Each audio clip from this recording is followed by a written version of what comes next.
Qui bloque les émoluments des députés provinciaux? Nous allons essayer d'analyser ces thématiques avec M. Blanchard Takatele. Bienvenue. Takatela. Voilà, Takatele. Takatela. Voilà, merci pour le correctif. Takatela, président du collectif des députés provinciaux. Jusque-là, on ne vous a pas servi. Je vais commencer par répondre à votre question. Qui bloque? La question est facile à répondre. Qui bloque? Mais c'est Nicolas Kazadi. Nicolas Kazadi. Oui. Sur base de quoi vous dites ça? Parce qu'on l'a suivi, il y a plusieurs sorties médiatiques où il a parlé, on a senti qu'il a résolu presque tout le problème. Il n'a jamais résolu tous les problèmes. Il est passé une fois ici chez vous. Le lendemain, nous sommes revenus pour le contredire. Il n'est plus revenu pour dire que nous avons menti. Il est passé au Sénat, il est passé à l'Assemblée nationale, que nous regrettons. Nos collègues, je dis bien nos collègues députés nationaux, ils sont nos collègues à nous. Parce que nous avons été élus dans les mêmes circonscriptions électorales que eux, par la même population. Mais sauf que eux, ils ont choisi d'être national et nous avons choisi d'être provincial. Mais lorsque les intérêts des députés sont mis en cause, ils devaient interpeller, faire un contrôle rigoureux auprès du ministre Nicolas Kazadi. Au besoin même de les sanctionner. Mais hélas, ceux-là ne le font pas, puisqu'ils voient seulement leurs intérêts personnels qui s'élèvent à la hauteur de 21 000. Le problème n'est pas là. Il est passé ici plusieurs fois. Et nous aussi, nous sommes passés ici pour les contredire. Mais à chaque fois qu'il est invité, soit au Sénat, que nous d'ailleurs nous avons accouché, le Sénat. Mais il continue à les mentir. Mais chose drôle, les sénateurs ne nous invitent même pas. Il a menti. Quand bien même nous les saisissons par des écrits, voilà tout ça. Ce sont des écrits. Ça, c'est notre dernier mémo adressé au chef de l'État. Ça. En quoi consiste d'abord ce mensonge dont fait allusion? Les mensonges étaient, il n'a vraiment pas la volonté de nous payer. Quand bien même, combien de mois? Pour cette année, il est passé hier sur Tocon pour dire que lui ne reconnaît que 2 mois. Et d'ailleurs, ces 2 mois-là ne sont même pas sur sa table. Donc, il fait allusion au mois de septembre et octobre. C'est vrai que le budget a déjà dépensé, plutôt a déjà engagé, ça suit le cours normal au niveau de la chaîne avant d'arriver chez lui. Mais ce que nous regrettons aussi, même le budget, le mois de septembre devait déjà être sur la table de Nicolas Kazadi. Mais voilà que même le budget aussi est en train d'emboîter les pas petit à petit au ministre des Finances. C'est ce que nous regrettons. Mais alors, ce sont ces 2 mois que lui reconnaît. Mais il oublie qu'il ne nous a pas payé le mois de juin. Il ne nous a pas payé le mois de juillet. Il nous a payé le mois d'août. Ça, c'est pour faire voir au chef de l'État que voilà ces gens-là qui font trop de bruit au mois de septembre ici, puisqu'il nous a payé ce mois d'août là au mois de septembre. Il dit, mais nous sommes au mois de septembre, je l'ai repayé le mois d'août. Donc c'est qu'il n'y a pas de problème. Or, il a vraiment, comme on dit en lingala, azipi, sans il y a juin, sans juillet, à foutu août.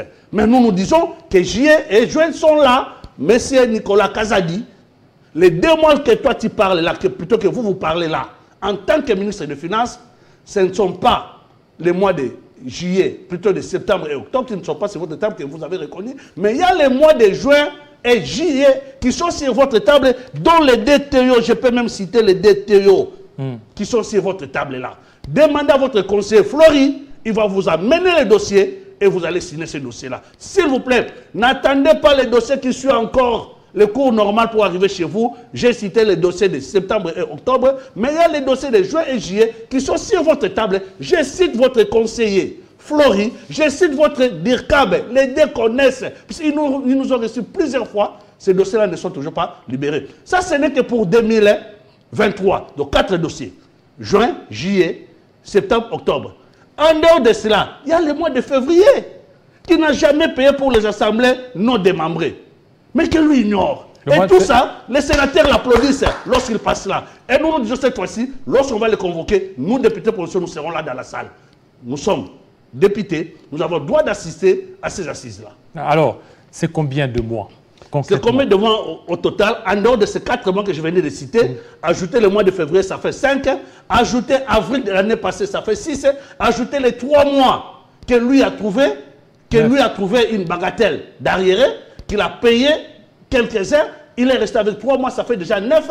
Ajouter encore le mois de juin de l'année passée. Donc au moins nous avons 10 mois. 10 mois. Je suis en train de citer. Et tous les 10 mois sont énumérés dans ces documents que nous avons écrits au chef de l'État. au chef d'État, après les sit-ins, allez-y comprendre que nous arrivons même à faire les sit-ins jusqu'à chez les chefs de l'État. Vous, députés provinciaux. Nous, députés provinciaux, vous avez suivi les images. Ça fait la honte. C'est une première que ça arrive. Et tout ça, donc, nous allons dire, nous les 780 députés provinciaux, que M. Nicolas Kazadi n'aime pas les chefs de l'État. Excellence, monsieur le président de la République, chef de l'État, je cite votre nom, Fatih Béton. Votre ministre des Finances ne vous aide pas. Il ne veut pas que vous puissiez gagner les élections. Puisque tous ces députés provinciaux, que nous constituons les 780 députés provinciaux, en dehors de nous, il y a des administratifs dans nos assemblées provinciales. Toutes ces familles-là, aujourd'hui, sont en train de couper dans une misère la plus noire causée par votre ministre des Finances. Et tous ces gens-là, lorsqu'ils vont se lever pour faire votre contre-campagne, est-ce que vous pensez vraiment que vous allez gagner? Mais nous ne voulons pas que cela arrive. Ce n'est pas notre souhait. Puis c'est le chef de l'État tel qu'il est là. Nous avons, nous tous là, les députés provinciaux, adhéré à l'Union sacrée sans condition. On ne lui a rien demandé. Nous avons adhéré, nous le soutenons. Nous étions à la sortie officielle de l'Union sacrée. Même à la présentation de sa candidature, nous étions là présents. Il a même dit, après les sit-ins, demander au gouvernement de finir. Dans 48 heures, je veux que cette affaire-là... Qui a dit le chef de l'État? Le chef de l'État a dit que dans 48 heures, je ne veux plus entendre parler de cette affaire-là des députés provinciaux. Il a dépêché même son conseiller principal, je cite le nom, Germain Chabani, qui nous a reçus. Son dire Kaba, Maman Nicole nous a reçus pour les mêmes problèmes. Dans 48 heures, le problème sera résolu. Mais ça fait déjà plus de 3 semaines. Donc vous attendez. 3 semaines, nous sommes en train d'attendre. Et comme conséquence, nos assemblées restent toujours fermées. Parce que nous avions dit, avant que nous reprenions avec le plénière, nous devons d'abord être payés. Aussi longtemps qu'on n'est pas payé, les assemblées aussi restent fermées. Voilà encore la conséquence. Le pays est bloqué. Vous voulez qu'on vous paie tous les 10 mois ou bien c'est quoi des priorités? Vous voulez 10 mois, 6 mois ou 4 mois dans un premier temps? Non, mais qu'on commence d'abord. Mais que les mois de juin et juillet qui sont sur sa table, qui nous les payent. Lorsqu'ils vont nous payer cela, les mois de septembre et octobre vont venir sur sa table. Il va peut-être les payer quand nous serons pendant la campagne, mais que d'abord les 2 mois qui sont là, qu'ils les payent, et les arrières, on peut les suivre après. Mais dès lors qu'ils bloquent tout, à l'heure actuelle, il y en a déjà qui préparent leur pré-campagne. Mais nous ne savons rien faire. Nous sommes là, bras croisés. Puisque nous n'avons rien, on ne sait pas battre, on ne sait pas le faire. La pré-campagne et la campagne, nous la ferons comment? Alors, maintenant, quand vous aviez vu Nicolas Kazadi, qu'est-ce qu'il vous a dit? Ah mais écoutez, il a dit hier sur Top Congo que nous devons être payés par nos provinces, mais chose étonnante encore. Là, c'est sur Top Congo. Oui, mais... Bon, allez-y, oui, il a dit... Mais lorsqu'il dit ça, là, c'est tout le monde qui le suit. C'est tout le monde qui lui donne raison. Mais nous disons qu'il a raison nulle part. Puisque lorsqu'il parle de province, il ne donne pas la rétrocession. Ça, c'est de 1. Il n'y a pas de rétrocession. Il n'y a pas de rétrocession en province. 2. La caisse de péréquation ne fonctionne pas. Dis-moi alors, les provinces vont nous payer sur base de quoi? Ce sont des provinces improductives. Je prends le cas de chez moi au Kouilou. Kouilou, le gouverneur me paye moi. Je regarde votre caméra. Les collègues me suivent. Ils me payent 700 000 francs congolais. 700 000. 700 000 francs congolais, moins de 300 $. Par mois. Par mois. Qu'est-ce que le député peut faire avec ça? Vous, là, c'est votre carburant. Hein? Et au nord Ubangi, le gouverneur paye aux députés provinciaux 150 000 francs congolais. Alors lui, quand il parle des provinces, que ce sont des provinces qui devaient nous payer, nous ne savons pas sur base de quoi. Est-ce que lui peut vraiment vivre cette vie que nous vivons? Je dis non. Et en plus, monsieur le journaliste, il oublie que la situation que nous sommes en train de réclamer aujourd'hui, il a trouvé. Le régime passé avait trouvé la situation, il a résolu de telle sorte que les frais de fonctionnement que les députés provinciaux réclament, transformons-les à ce que nous appelons nous, une dépense contraignante.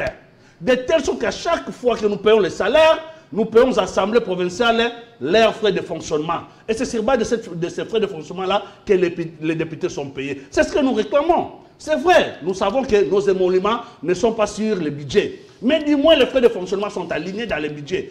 Ils ont transformé ces frais de fonctionnement-là en une dépense contraignante par le régime passé, que lui d'ailleurs a trouvé. Allez-y comprendre, au début, il n'y avait pas tous ces problèmes.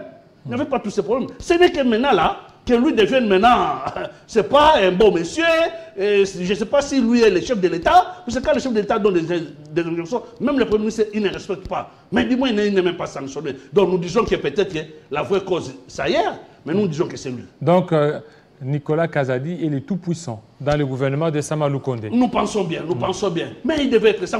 Mais écoutez, sa toute-puissance-là, ce n'est pas pour aider le chef de l'État. Il est en train de mettre le chef de l'État en difficulté. Vous savez, allez-y comprendre, il y a grogne partout, dans tous les secteurs. Et comme il y a grogne partout, dans tous les secteurs, nous sommes en train d'aller vers les élections. Et pensez-vous que ces gens-là qui crient à tout moment vont vraiment regarder Fatih? Parce que... et pourtant, Fatih, c'est notre candidat. On a eu à suivre ces dossiers. Vous avez fait les sit-ins devant la primature, les sit-ins devant aux finances. Vous êtes allé chez le président de la République. Maintenant, qu'est-ce que le Premier ministre dit? Mais écoutez, mais quand le chef de l'État donne déjà un mot d'ordre, c'est à force de loi. Est-ce que le Premier ministre peut encore dire quelque chose? Je ne pense pas. Donc, ça allait être question que si nous étions chez le Premier ministre, à ce moment-là, le chef de l'État allait intervenir. Mais lorsque le chef déjà dit, vider cette affaire dans 48 heures, donc chacun devait se mettre au travail, non? Entre autres, lui, le ministre des Finances. Lui, ce travail, c'est quoi? Les dossiers, je le dis bien, les mois de juillet et mois de juin sont sur sa table, qui se renseigne auprès de son conseiller Flory, je cite les noms. Ou alors, comme lui, il est en train de dire que non, il attend les deux dossiers, juillet et octobre, qui sont en train de venir. Il a déjà liquidé ces deux dossiers-là et que l'argent est sorti. Il y en a d'autres personnes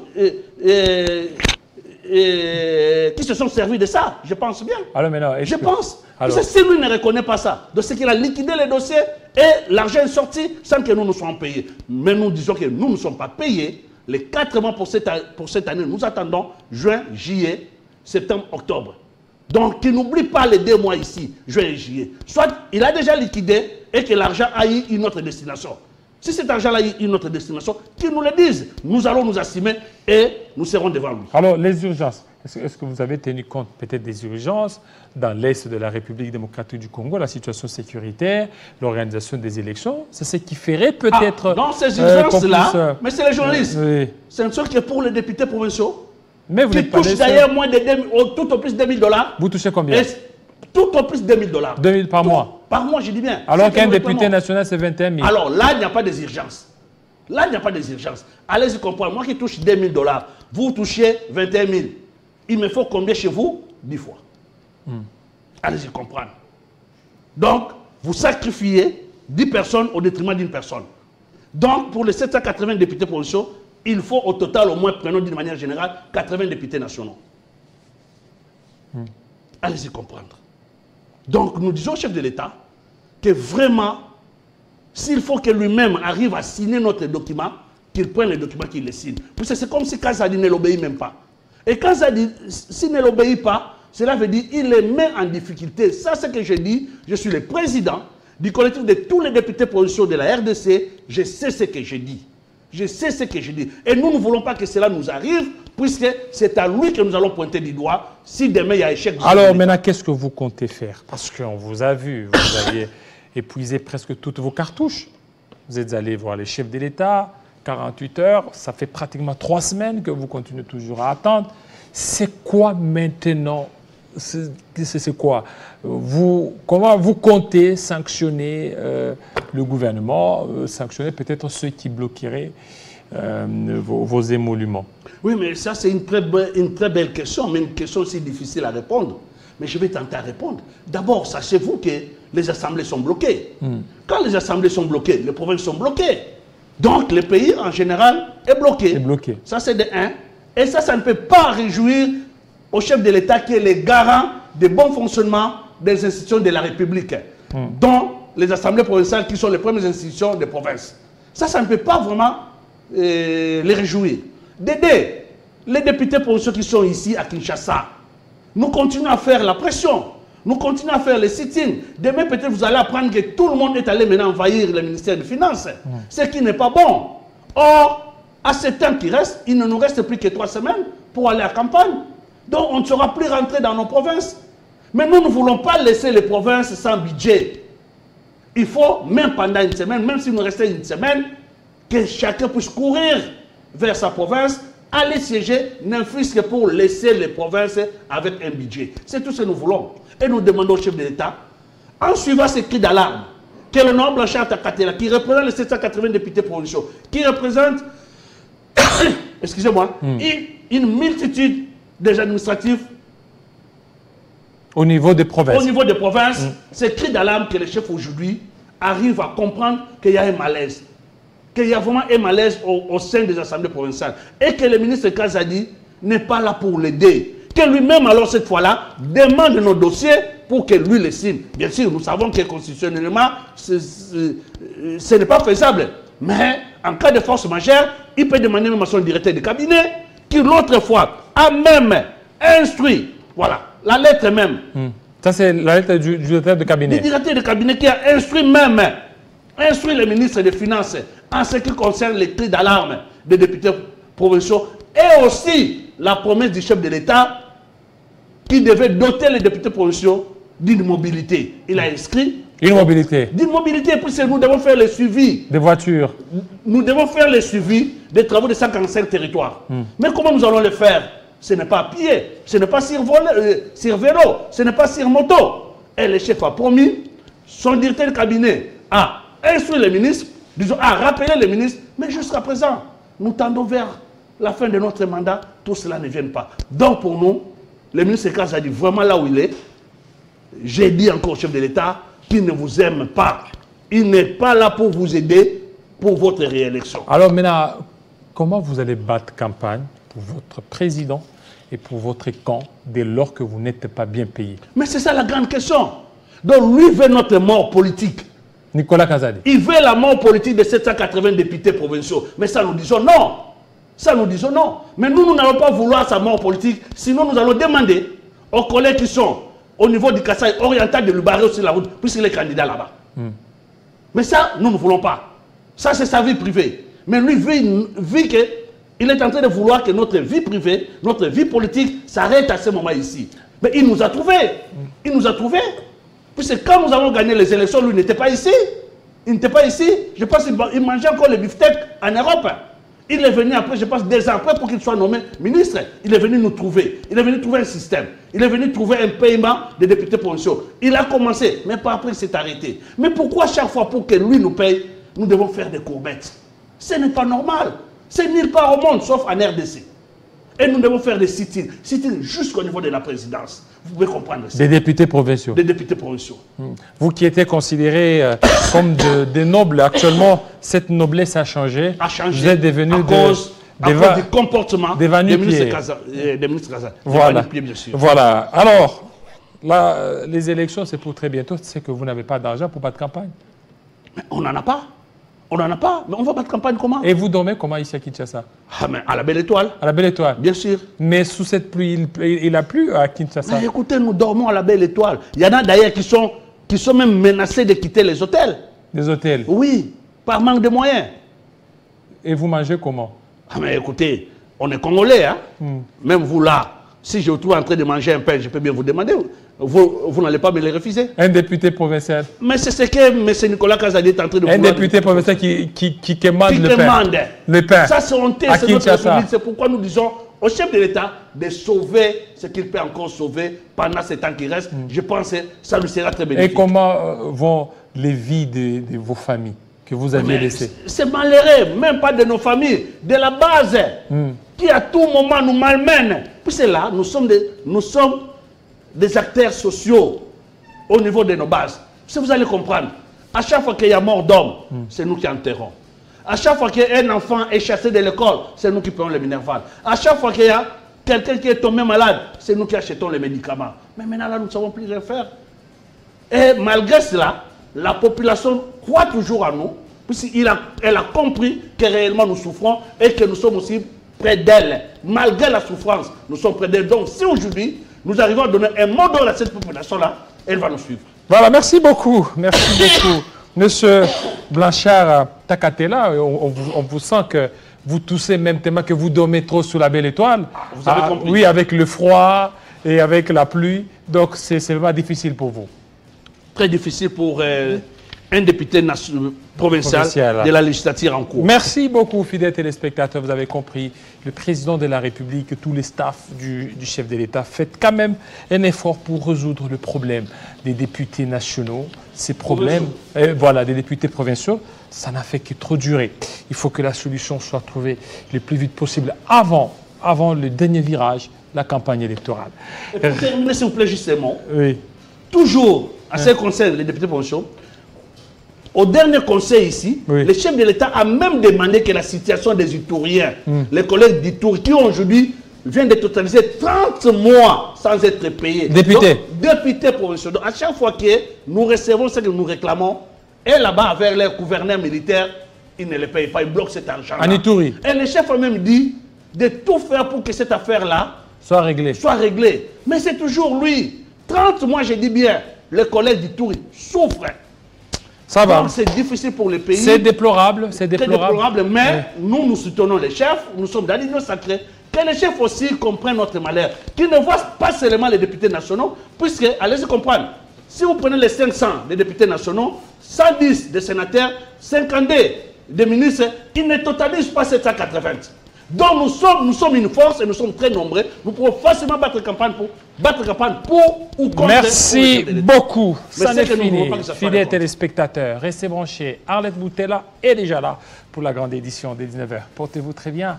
À très bientôt. Surtout au niveau de Ituri.